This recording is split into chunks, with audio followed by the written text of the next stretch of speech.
Good evening. We're on the air once again with the Pachios on the news. I always say we've been doing this for 17 years, but I can't say that next month because then it'll be 18 years. Wow.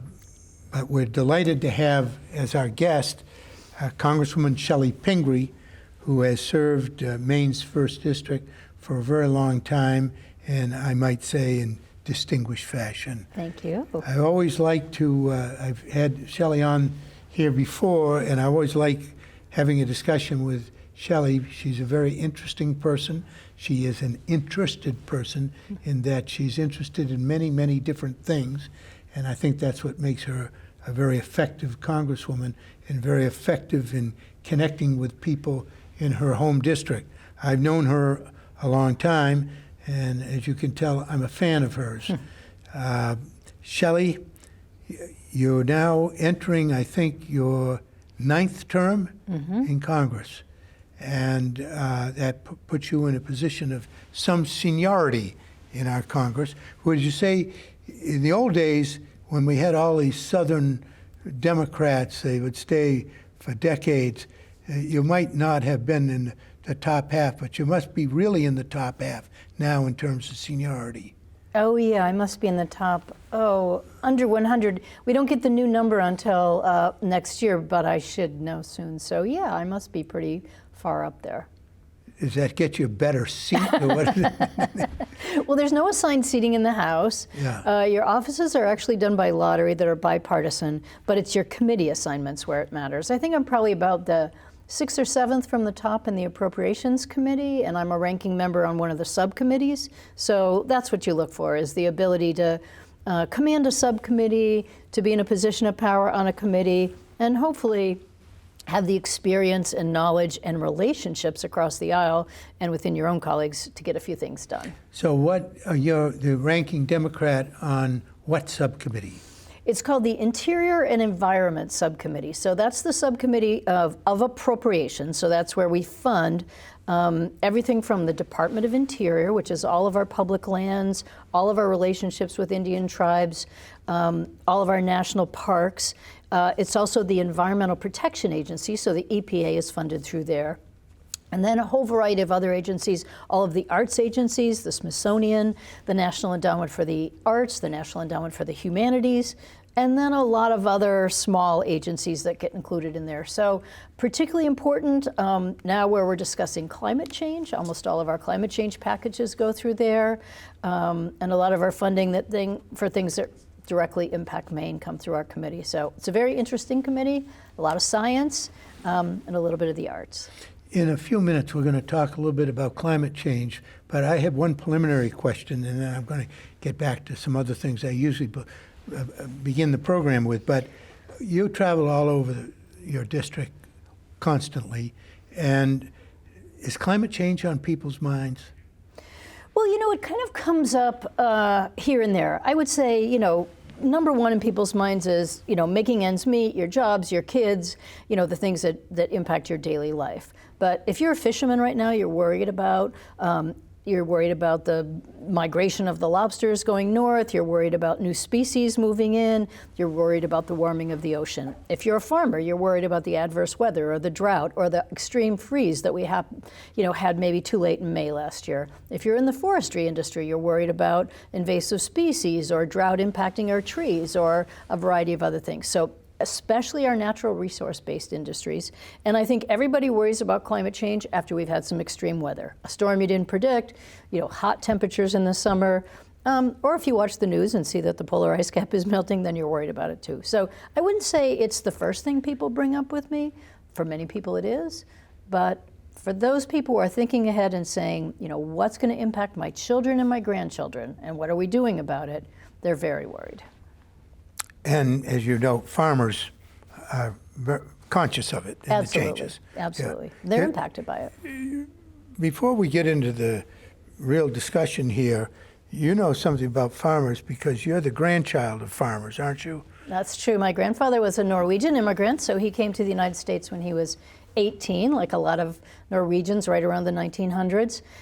Settled in southern Minnesota, was a dairy farmer his whole life. My uncle took it over when he passed on, and I still have a cousin who's a farmer in southern Minnesota. So I never thought I would want to be a farmer when I was a kid, but I loved visiting my grandfather on his farm.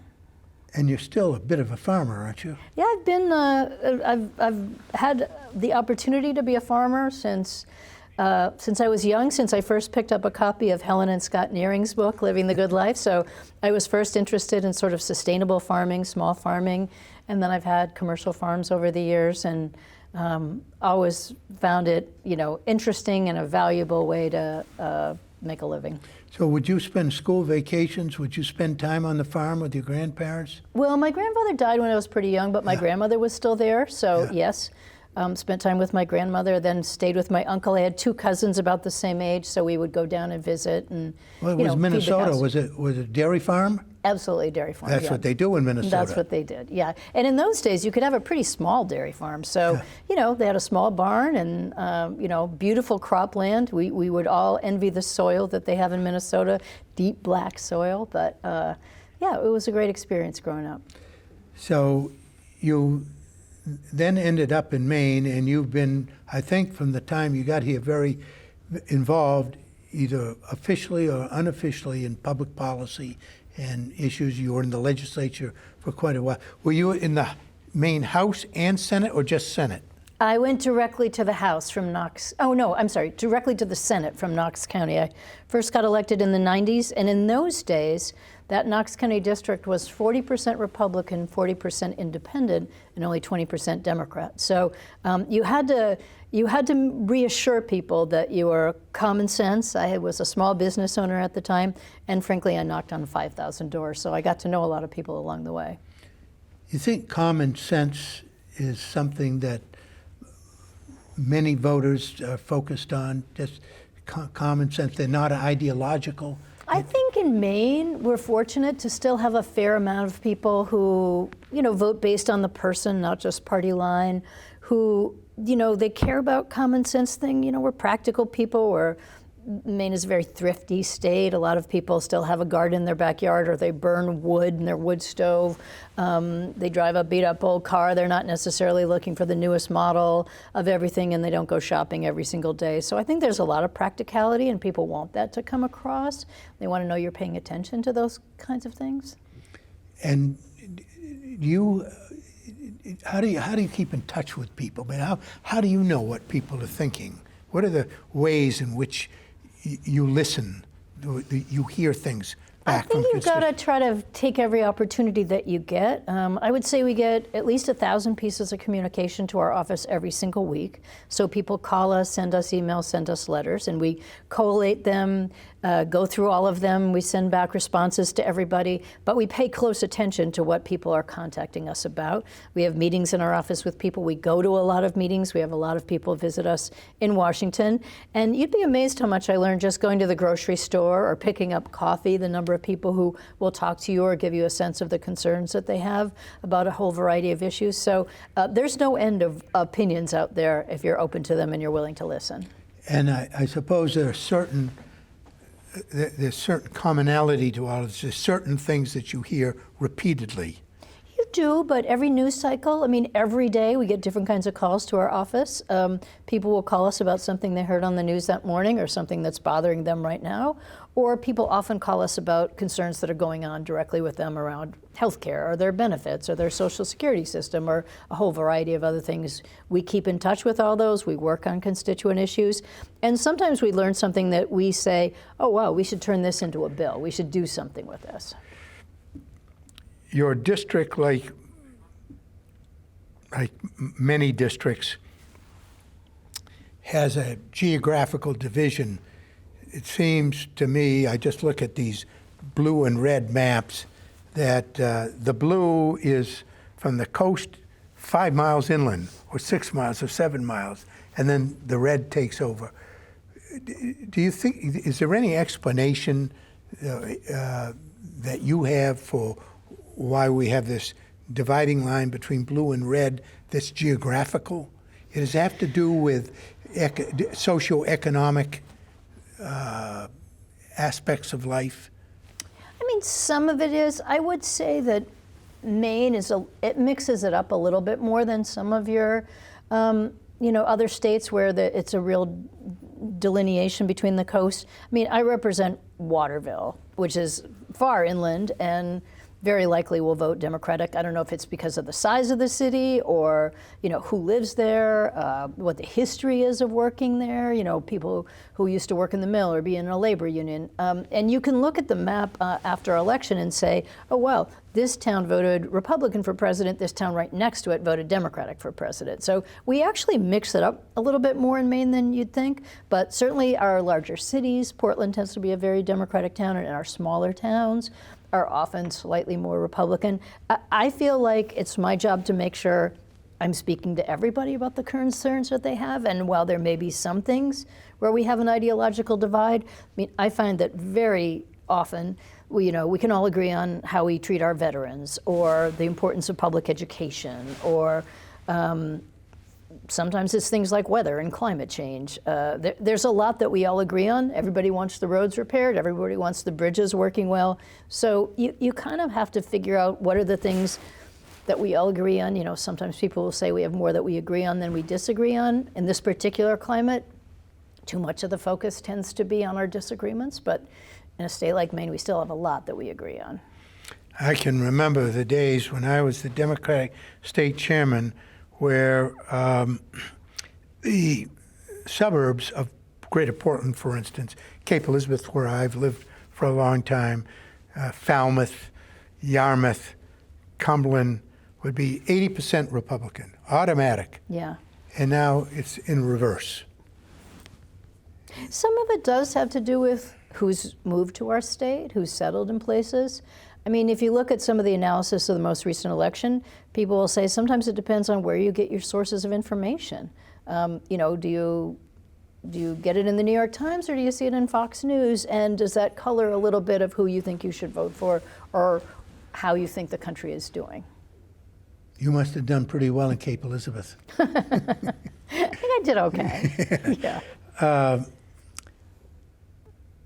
We're going to have big changes in Washington in another month, and your committee, Appropriations Committee, is going to be the center of much of it because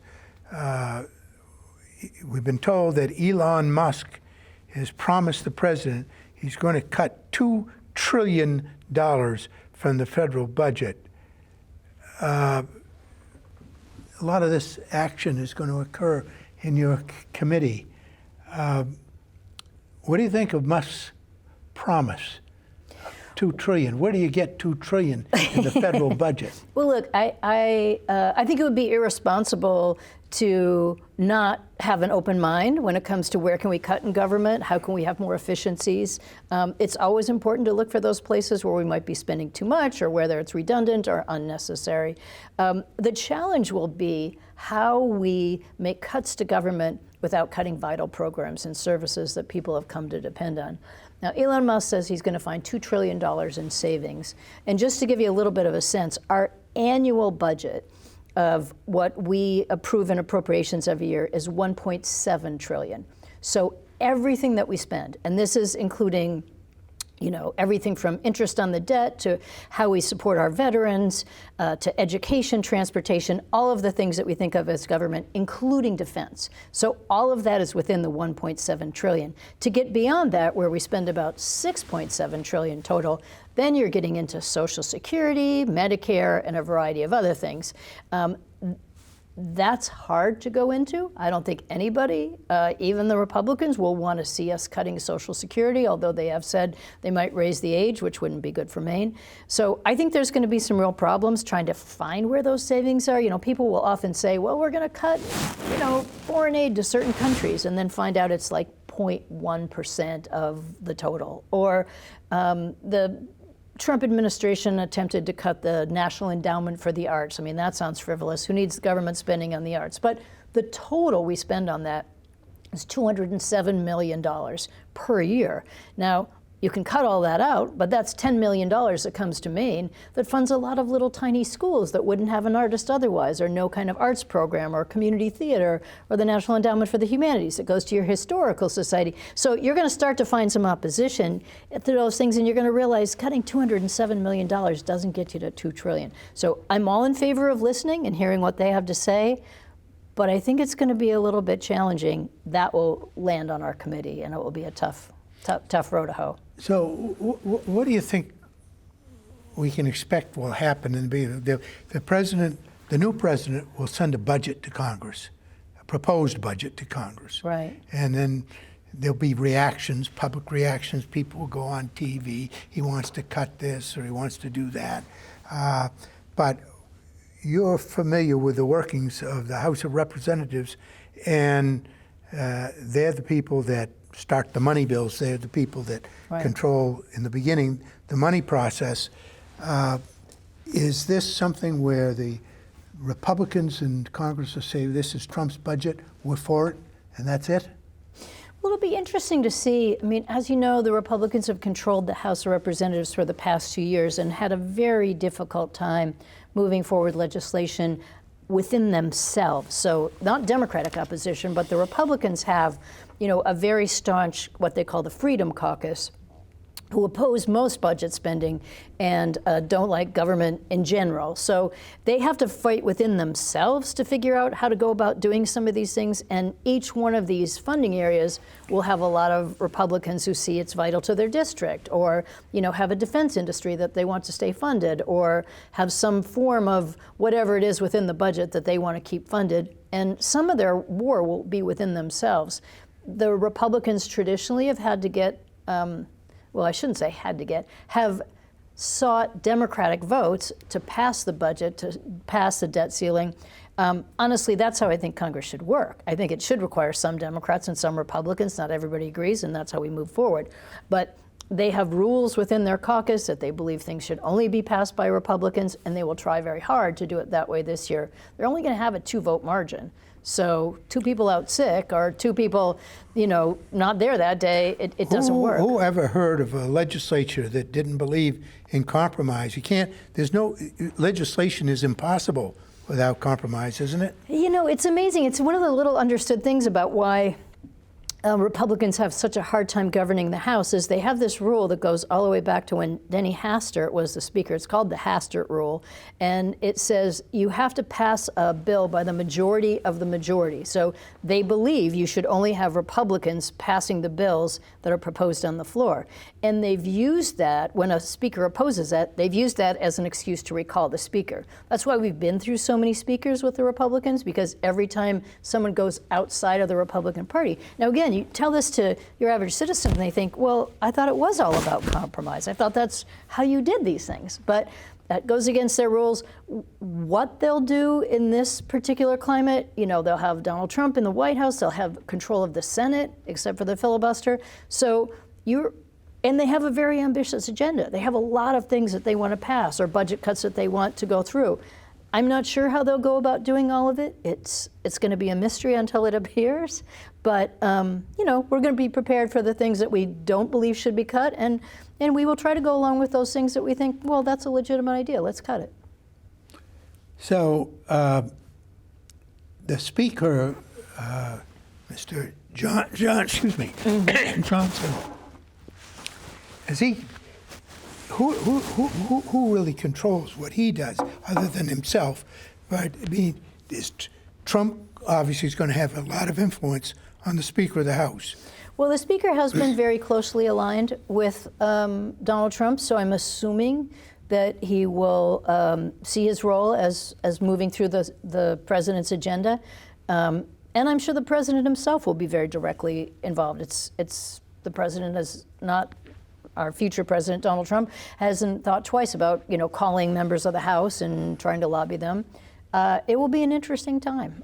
But Speaker Johnson has been a very close ally of Donald Trump, and I'm assuming they will attempt to work together on this, fairly large agenda that the president is proposing. I worked for President Lyndon Johnson, who was on the phone all day, every day, with members of Congress, cajoling them, urging them, threatening them, doing all kinds of things, which actually produced things like assistance for arts and humanities and absolutely Civil Rights Act. Civil Rights Act. Yeah, it was quite an amazing time. Yeah, I mean he was the lobbyist in chief with the Congress.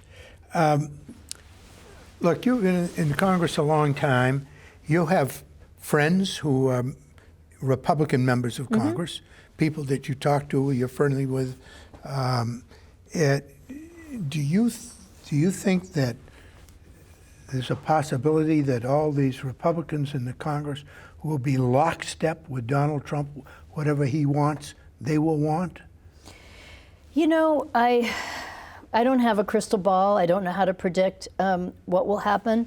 I know for many Republicans, Donald Trump threatens them with a primary, and sometimes they back down, not wanting to lose a future election. But I've also seen many of them oppose agenda items from the Speaker or from the President. And I don't think it will be a straightforward pathway. The President is proposing a lot of things that I think will go further than many of my colleagues are willing to cut. I think further than many of your Republican colleagues. Yeah, sorry, than many of the Republicans. For instance, I wouldn't be surprised if the President tries to make cuts to the VA. Or privatize the services there. And you've got a lot of members of Congress who would be deeply concerned about the availability of health care for veterans if we privatize the services. So I could see something like that. I could see concerns if he tries to take on Social Security, or for many states, Medicaid has become an extremely important part of the health care system. Repealing the Affordable Care Act, which Donald Trump tried to do throughout his 4 years there, would be problematic in many states because we have a lot of people. Excuse me, Congresswoman, but he says that repeal and replace. He's got a concept that's far better. And we waited for 4 years to see that concept. I know he has some plans. It'll be interesting, and again. Wait a minute, you know he has some plans? Well, because I'm not sure he does. Yeah, you're right. But he said he had a concept of a plan, or a plan of a concept, or something. But until we see it, we won't know. Yeah. And you have a lot of people who would be very vulnerable if we don't continue the Affordable Care Act, if we don't continue Obamacare, as people call it. It's also currently subsidized. So when you go back and talk about these budget cuts, many of the funds that make it possible for people to afford their health care today are coming from the federal government in the form of a subsidy. So I don't know what will happen if they propose to cut that, and I wouldn't be surprised to see that on the chopping block. So you mentioned something earlier that it was interesting to me because you could educate me. Increasing the age at which one can get Social Security from currently 62 and 65 to, let's say, a proposal to 67 would adversely affect Maine particularly. I think that's what you said. Yeah, I did. Yep. So why is it? Yeah, now to be very honest with you, because I'm not dependent, because I'm in an economic level where I'm not dependent on Social Security. My opinion is probably skewed and is not. It does not reflect. You're allowed to have it. Though. Well, does not reflect the needs of most of my fellow citizens. So, why is that Maine would be particularly adversely affected if you increase it to age 67? Yeah, or I think the current proposal is actually to go to age 70. So. Okay. I think partly because we're primarily a blue-collar state. So you think about the number of people who work in the woods or on a farm, or they're fishermen, or they work in one of the trades, they're carpenters, they're bricklayers, they're doing a variety of jobs.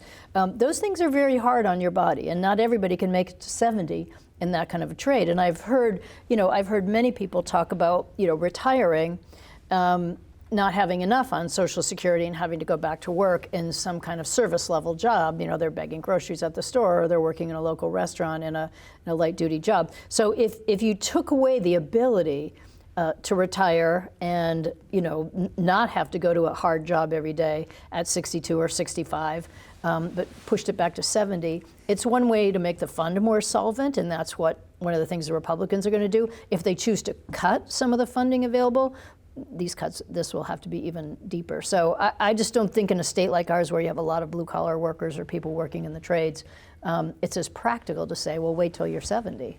I know we're living longer, but we're also, we're a state that still has a high rate of cancer, heart disease, a whole variety of things that impact people, make it much harder to go to work. Yeah, I'm glad you added we are living longer, because that was going to be my next question. But when the age was set at 65, right, healthcare was different. Pharmaceuticals that we have today were not available. Safety in the workplace was different. Everything pointed toward a shorter work life. And now, a lot of people, we look at people that retire from public jobs, mostly, firemen, policemen, and so forth. They all go get another job. Nobody retires. So that's a difference. But many times those people are retiring after 20 years in the field. And firefighters, they beat themselves up pretty hard for those 20 years and often want to go into a different kind of profession that's not day-to-day so much risk and danger. That's true. So I have some other things I want to discuss about what may happen in Congress, but I want to talk about what happened in the election and about where the Democrats are now. It didn't work out for the Democrats, as everybody has an explanation for it, people pointing fingers, Democrats pointing fingers at one another. But a columnist, a journalist in Turkey, lives in Istanbul, who has been a long time journalist in Turkey, also writes for the Washington Post, very well known. She has a piece, came out yesterday, I think, in Politico, which I think was very interesting. She said a lot of people are running around, Democrats, saying democracy is under attack. How are we going to save democracy? The worst is coming. Trump is going to get inaugurated, and the country is going to be forever damaged, and we're going to lose our constitutional rights and so forth. And I always think when I hear that, I'm a lawyer, well, wait a minute. We got a constitution, we got laws, we got lawyers who know how to bring lawsuits, we have judges who are the least corrupt probably in the world. So we got a lot going for us to maintain our constitutional government and a rule of law. And this woman, who's Turkish, who's experienced in the United States, incidentally, is in Lewiston, Maine, because she's a graduate of Bates College. Oh, there you go. So that's lovely. She says not that the United States is immune to what happens with which did happen with the strong men in Hungary or in Turkey or in other places like North Korea or Russia. But she says the United States, you have to remember, has decentralized system of governance. The network of state and local governments offers enormous resilience. Federal judges serve lifetime appointments.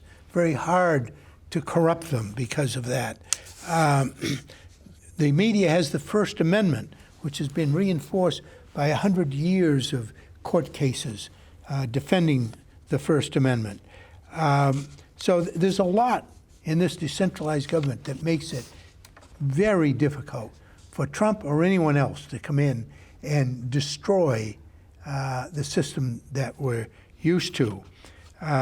So you agree with that? I fundamentally agree with it. I've always been a person who has a sort of a fundamental level of optimism about democracy, that, the ship tends to right itself, and we go through these kinds of swings. And I think part of that is because, as she said, we have redundancy in our government, state. We even have, local, municipal kind of government, county governments in some places. I think that's very important, and we often talk about the states being the laboratory of democracies, where sometimes something will happen at the federal level. It gets changed or moved forward at the state level. I think back to the first Trump administration when he pulled us out of the Paris Accords on climate change, and you had something set up called the U.S. Climate Council, which Maine is a member of. So states going into alliances with each other to share ideas and move forward on things. The First Amendment, of course, that's a fundamentally important part of our country. I would say I think people worry a little bit about our media and social media and where do people get their information, and have we started to skew, facts? Because I've always believed if you give people the facts, if you actually have, dependable, real information, people of all different ideologies and parties will make good decisions. Sometimes you got to debate it out. Federal judges, we worry about, how long will Trump get to keep appointing them, and will there be an ideological bent to the courts? But I fundamentally agree on these things. I think we have to be vigilant about what we think are the fundamentals of democracy. But I do think we have to approach this as, all is not lost. You can't throw up your hands in despair and say, well, there it goes, it's done. And I have had people approach me and say, how do you know Trump won't get 16 years in office? How will he ever leave? And I do think, well, we do have a very strong Constitution that has held, and we have to do that. But it doesn't mean we get to walk away or not pay attention, because that's, I think, where things go wrong, where good people don't pay attention and allow some of their fundamental rights and these principles to slip away.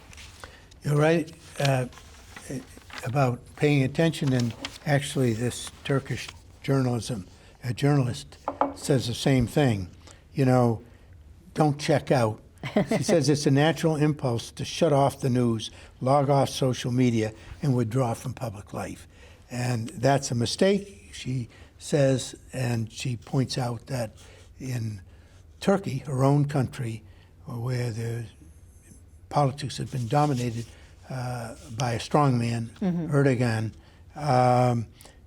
she says there has been pushback and there's been great change in Turkey, pushing back against him, and he's not been able to achieve what he set out, which was total power. So that's a very good example too, and you're right. I think we have to sort of look to what's happened in other countries like that. Erdogan, I got a chance to meet him when he was first elected, and he was actually seen as sort of a reformist leader. Right. But you can see what happens when somebody uses their power or tries to take absolute power, and you can only regain that by pushing back, as she's saying. And I think there are a lot of people after this election, understandably, who were disappointed, shocked, couldn't believe at the scale of the losses of the House and the Senate and the White House. And what I say to some people is, look, Donald Trump doesn't even take office until January 20th. So have a good holiday with your family. Take a break. You can't be thinking and breathing elections all the time. And people worked really hard on this election to knock on doors and make phone calls and let their friends know what they were thinking. But when his 100-day agenda starts and people start to see the things that really concern them, you can't sit on the sidelines. You got to step in. And we don't necessarily know which of those things will appear first, but it's going to be really important for people to pay attention. She says something, she uses a phrase in this piece that she wrote that I find fascinating. She said, in Turkey, Hungary, and Poland, three countries where she points to autocratic rulers trying to get more and more power. She said in those countries, Turkey, Hungary, and Poland, it was only after the opposition parties faced their strategic and ideological misalignment with society that they were able to begin to effectively fight back. Now, I'm one that happens to believe that Democrats and the Republicans, but in this case we're talking about the Democrats, have somehow misaligned their strategic and ideological positions with a big part of the public. I mean, people, look, we had an election where there were no secrets about the Republican candidate, Mr. Trump. No, the guy can't keep a secret. It's all out there. He says it all. He's talking incessantly, and it's a stream of consciousness, and it's out there. Nobody can say, oh, gee, I didn't know that about the guy. There isn't anything that any of us don't know about Donald Trump. Nothing. And so, but half the people who voted chose that. So that must have something to do, not with Donald Trump, because a lot of them, some adore him. Some are part of the cult. But many in the coalition that voted for him don't buy some of his behavior, don't agree with him on moral issues, but they voted for him. So that must have something to do with how they feel about Democrats. And so I think Democrats have to think a little bit about why do they feel a certain way about us?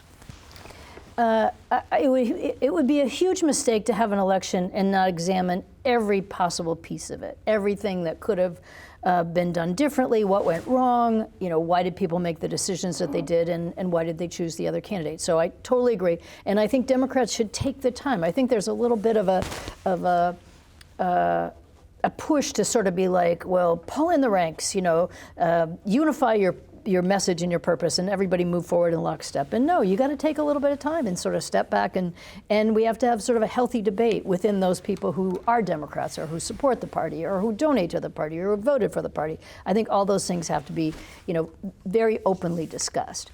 But I think secondly, to just say our strategic ambitions are misaligned is somewhat of a blanket statement to say that was the only mistake. I would say in this world where we talked about a little bit before, how people get their information, what kind of media is out there, what does social media do to our information, and how do people get what they need to know about making a good decision, where that's not always clear, and there's a lot of misinformation and disinformation, and even Donald Trump, although he talks all the time, might say to everybody he sees, oh, I'm going to cut your taxes, and I'm going to cut your taxes, and I'm not going to spend any money, and I'm going to cut the deficit. Many things that are counterintuitive and you can't all do together. And I think on the reverse of that is that Democrats often get tagged with, oh, you're just a message for the few here, you're not paying attention to all of us, when frankly, we have a big tent agenda that includes housing and childcare and the cost of education, making sure that everybody has an opportunity. And in fact, we funded many of those priorities during our short time with Joe Biden being able to effectively fund things. But it often didn't get told very well, or it wasn't understood very well. And I think that's on us. We don't always make it clear that our main focus is about how do people earn a decent living? How do we increase the minimum wage? How do we make it possible for small businesses? I don't think we always get that across to people very well, but I do think our strategic purposes are much more aligned with that than you will see in this new Trump administration. I don't believe that they're really going to be, for the little guy, for those opportunities. I don't think they're going to help with health care and child care and the cost of housing. I don't believe that's where they're going to spend their money. No, but there must be some reason that if the Democrats are worrying about housing and worrying about helping the middle class and helping everybody get ahead, there must be something missing because half the people didn't believe it. I agree, and I think that's one of the things we have to examine. I mean, I sit on the Appropriations Committee. I fight for housing costs like HUD and USDA rural housing and all those things every year. And I saw the budget this year. The Republicans cut it basically in half. They think nothing of cutting those funds. Yet we sort of get tagged as the party who doesn't care about the cost of your house, and they get tagged as the party who will do everything for you, which I just know they won't. So it's on us. It's about the messaging. It's how we're perceived as people. And maybe sometimes it's how we claim our priorities and what we talk about. And sometimes it's very simple. I haven't heard that any of the Democrats talk about defund the police for a few years. That stuff started and it hurt the Democrats a lot. I haven't heard Democrats talk about that, but they still get tagged with it because it's simple to understand. So the true. Democrats, the people say, defund the police. That takes care of that. You don't have to do much analysis. It's easy.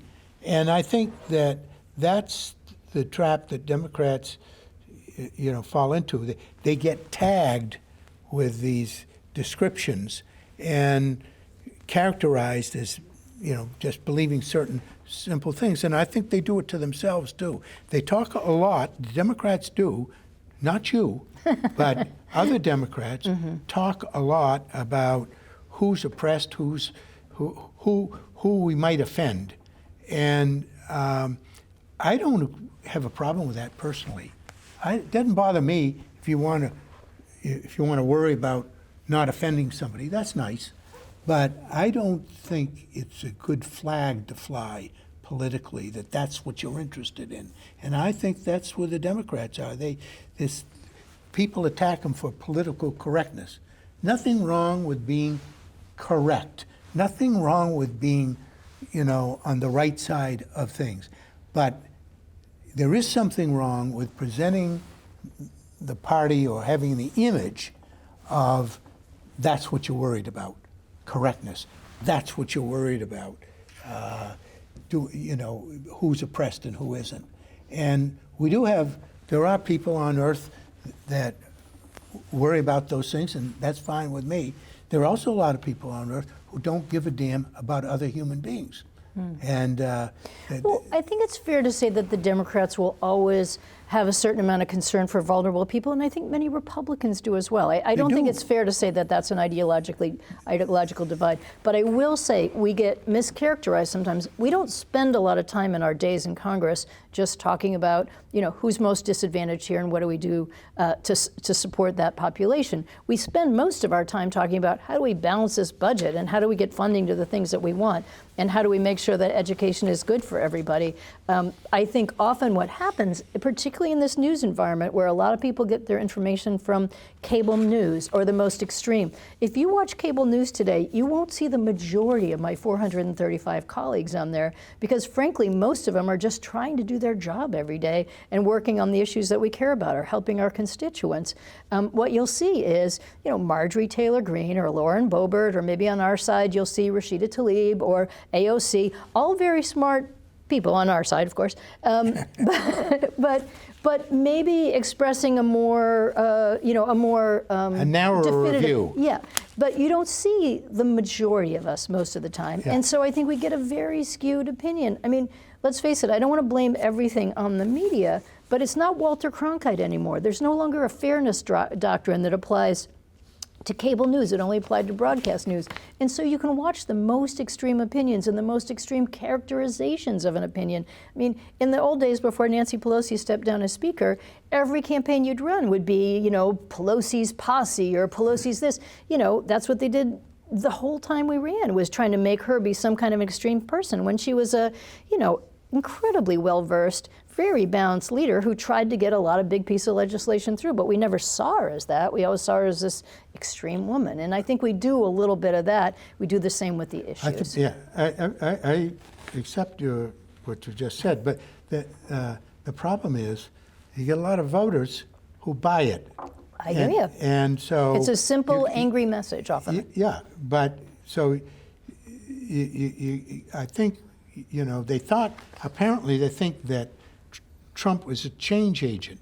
He was preaching change. I'm going to change this and I'm going to change that. And the Democrats in the past have been the reformers. They've been the change agents. And now they look like they're protecting the status quo. And I agree, and I think we've been in a change election. If you look internationally, this has been a change election where people have thrown incumbents out in a variety of other countries. And I think in this country, whether it was people's frustration with getting through the pandemic or the economy and how it was impacting their lives, the cost of eggs at the grocery store, they said, there's something not right in my life and I want to make a change. And even if Joe Biden stepped down, they still felt like this was the same White House and we're not making a change. So I truly agree on this. This was all about change. And it's funny because I have a very distinct memory from the last time Donald Trump ran. And if you recall, in that primary, that was one of the Democratic primaries where Bernie Sanders was in the race.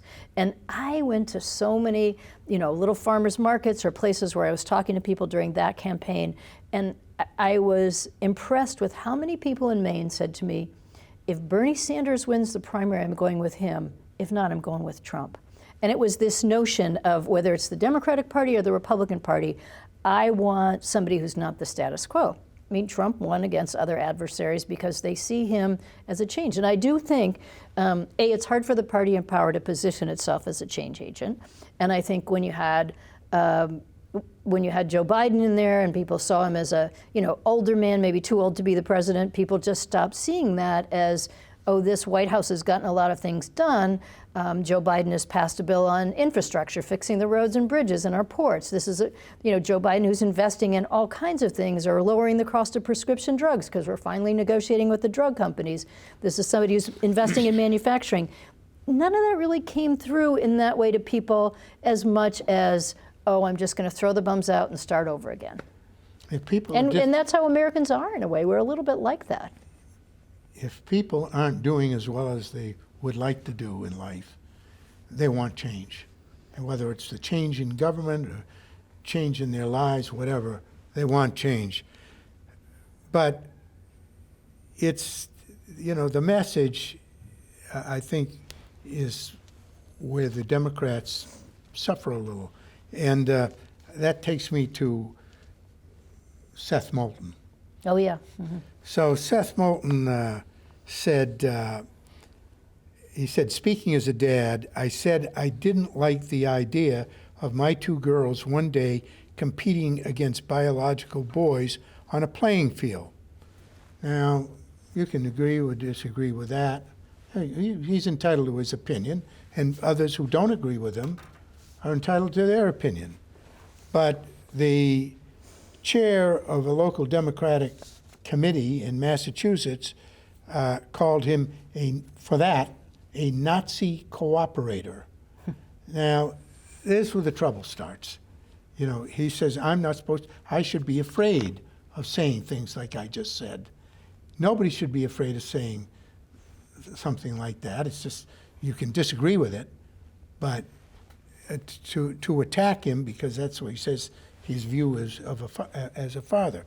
So I have a problem with these purity trusts on both sides. Believe me, I think the Republicans are far worse in terms of purity. I think the Republicans are far worse in condemning their own party members for deviating from the party line. I think they're far worse. But we're talking about Democrats now, and I want the Democrats to do better than they've done.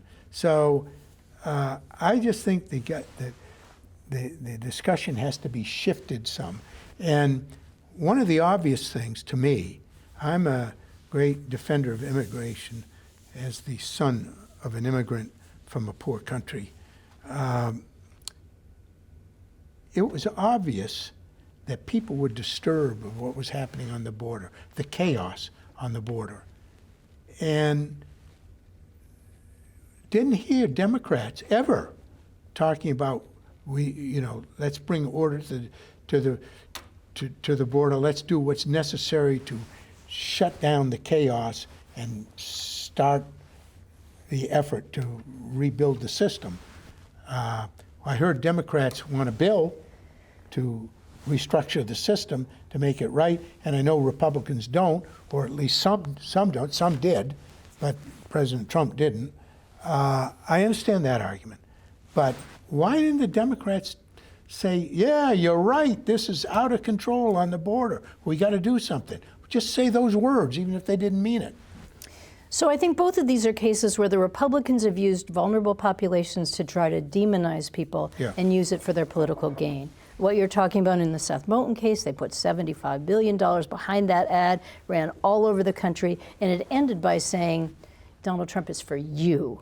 And they made it a point about, like, Democrats care for all these people that shouldn't matter, which is ruthless and unthinkable that we would vulnerabilize any population in our country, and that Donald Trump is for you. So they used it as a way to say, you can only count on Donald Trump here. Everybody else is out there not paying attention to the things you care about. And I think it was shameless.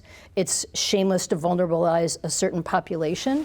And it's our job as elected officials both to have the ability to speak out when you feel strongly, but also to protect those people who are vulnerable, and in this system they are. Same with immigrants. They used immigrants to try to say, there's people running around, they're eating your cats and dogs. Murderers, rapists. Yeah, they're everywhere. Yeah. Instead of saying, these are the people who built the backbone of our country. My grandfather was an immigrant, yours was too, that's why we're here.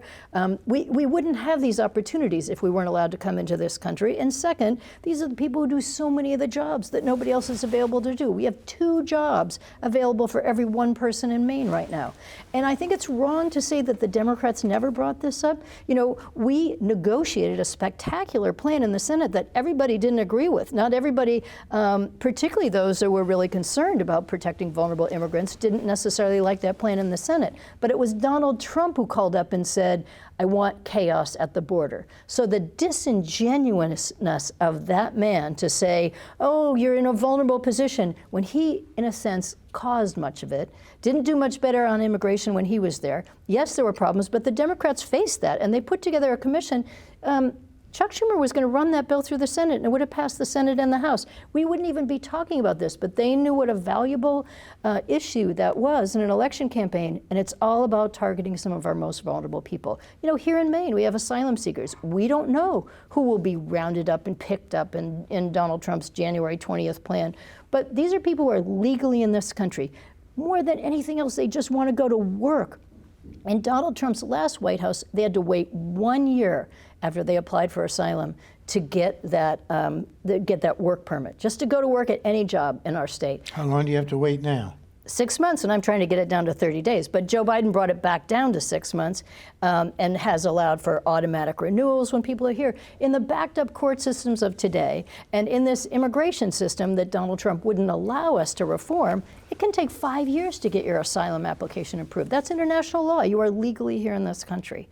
People just want to go to work. But Donald Trump made a point and used it in the campaign. And you could argue that by vulnerabilizing many Americans, he got himself a lot of votes by putting fear into people, by trying to divide us and making us feel that, oh, there's you and then there's me and I'm the only one who cares about you. I think it was a disastrous thing to do to our country, and I think it's going to take a long time to heal those wounds. That is our job as elected officials, but this isn't easy to do. That was a great answer. It must have been a great question because I got a great answer, really. But still, I would say the problem is that people perceive the chaos. They didn't look at it as a bunch of people like your grandparents or mine. Oh, I agree. They see it as very differently. They see it differently. They see them sneaking under the fence. That's what they see. Yeah. And it's television, and they watch it. It's just like the Vietnam War. That was the first war we watched on television, and that's what made it an impossible war to get total support in the American people, because they watched it. They watched the killing. Every night they turned on their TV, and there it was. And the same thing was people coming in under the fence. They watched it. So your answer was wonderful. I agree with it completely. But there was another element to this, and that was the chaos, the fear. The people. First of all, fear is the most important nutrient in politics. Fear. Which is often why we go back to immigration, and why you look at internationally around the world how many elections have had to do with immigration. And it's a challenge as humanity that we have to face. I mean, we are going to see increased numbers of people on the move. They're in war-torn countries, and they're often in places that are impacted by climate change. And much as the deniers will have us believe that's not real, the drought in sub-Saharan Africa, the flooding that happens in places, the economic deprivation, people are going to be on the move. And of course they're going to want to come to the United States. And it's one of the reasons why we need comprehensive immigration reform. We need a reasonable system of how many people to allow in the country. What's the system you use to come in? What's the system that people use if they were born here but their parents weren't, the dreamers, as we call it? I mean, we have huge work to do, and it's one of those places where almost every election cycle this just turns into a political football, not a problem to be solved, which hence is part of my worries about the Republicans taking over. Is too much of this they enjoy as a problem. They're not really ready to figure out how to compromise and how to solve it. And that's not good for any of us. It's interesting. Our new Secretary of State to be, if he gets confirmed, which he will, the senator from Florida, Rubio, he was big on immigration reform. Right. And this was important to him. He's a son of Cuban immigrants, and he worked very hard on immigration, and to come up with immigration plan that made some sense. And it's the third rail of Republican politics. He had to drop it. He had to drop it because you're going to get destroyed if you're a Republican who really is serious about immigration reform. It's an old story in America. He's going to have some other challenges too, because he's, generally been in favor of aiding Ukraine and our membership in NATO. He's generally been considered a pretty reasonable, senator on international and foreign affairs issues, and how he will manage that as the arm of Donald Trump and J.D. Vance, who, have openly spoken against being in Ukraine or our membership in NATO, which is kind of fundamental to how we've managed world order post-World War II. It'll be an interesting time. Yeah, it will. And that I haven't thought much about what you just said about Rubio and these issues on the Ukraine and NATO and so forth. It will be very interesting. Of course, the appeal for politicians of at some point in their life being Secretary of State of the United States, President of the United States, Secretary of State, Supreme Court judge. The appeal of all these things is overwhelming and sometimes overcomes everything. And so, so true. It's just like Joe Biden. Joe Biden should have never considered running for a second term, and he didn't. He tried to make us think that he was doing it because he was doing it for the country, doing it for the American people. Garbage, total garbage. He was doing it for himself, and it was ruinous. Now,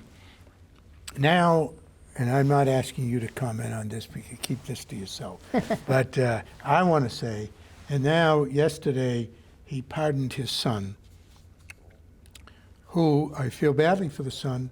He's got a drug problem, or had a drug problem, probably whatever, and it's sad, and it happens in many families, and it's something that we should be sorry about. But when you commit crimes, it's not an excuse that you have a drug problem. That's not, it's not okay to commit a crime just because you have a drug problem. And so he's not going to be accountable for his crimes. And I say, and I don't want to get into it in detail here, but he committed fraud when he filed not incorrect, but lies in his tax reform. I believe in the rule of law, and I believe that Trump should be held to the rule of law. I don't believe he should get away with his crimes, and I don't believe that Biden's son should get away with his crimes. In any event, we got to wrap it up.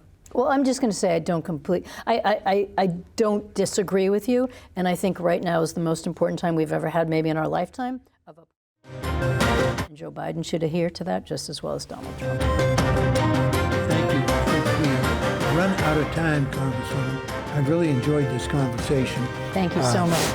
One of the things, I will say this before we close, one of the things I like about you when I interview you is that you are thoughtful. You think about things. There are no automatic answers with you. They're thought through, and I appreciate that. Thank you for saying that. I enjoyed my time. Thanks for having me.